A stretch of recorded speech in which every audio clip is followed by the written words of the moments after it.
Hey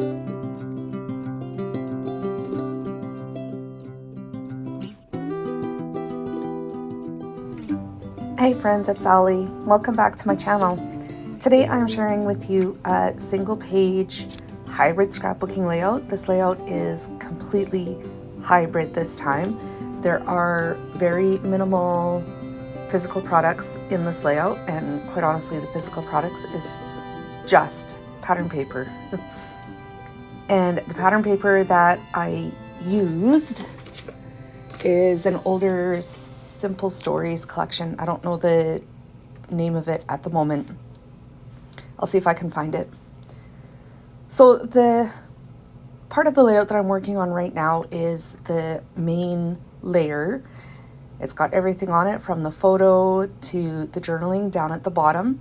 And as you can notice, I struggled a little bit to put the photo on the top of that white cardstock mat.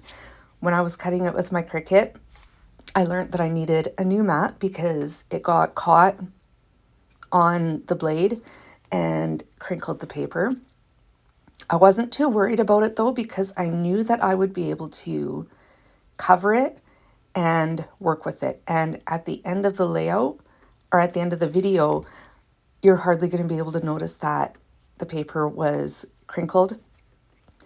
And then after I put it in my album and let it sit for a little bit, it's just going to flatten even more.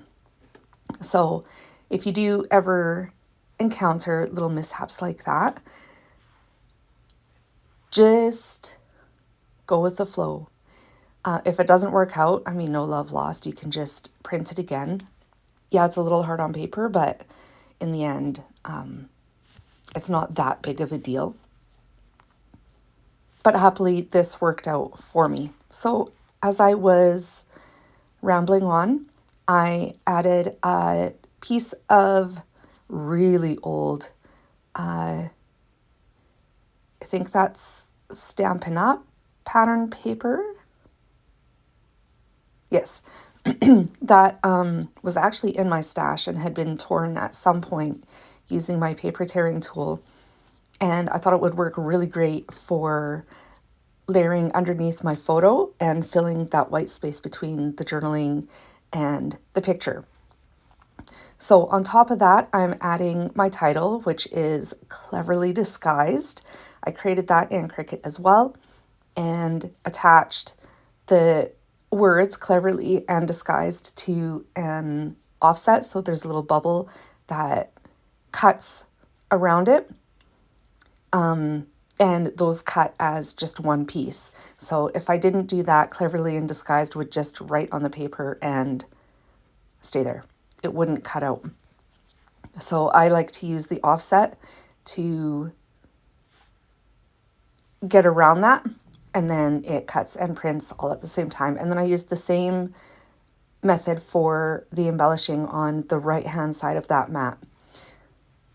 Now the rest of the layout, the white mat, was attached to that floral pattern paper, which is older Simple Stories. And then behind that is a green mat, which was created completely in Cricut Design Space. I converted a grid pattern from just a basic cut to draw, and then attached it to a rectangle shape so that it would cut and draw all at the same time. And then behind that is my layout base. So this layout in its entirety measures 5 inches wide by 8¼ inches tall and fits beautifully in my album in between all of the other page protectors. It's a little smaller width-wise than the page protectors, but I'm okay with that. It's the same height as the rest of them. So just added a little bit more embellishing to my layout. The little flowers that I'm filling in with some glitter right now, and these leaves and flowers down at the bottom were all cut with Cricut and were attached or grouped this time to an offset so that there's a little border around them all.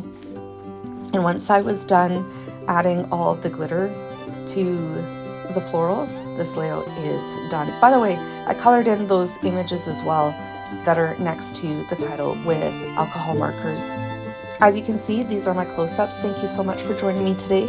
I hope my layout inspired you, and I'll be back again soon with more inspiration. Bye guys!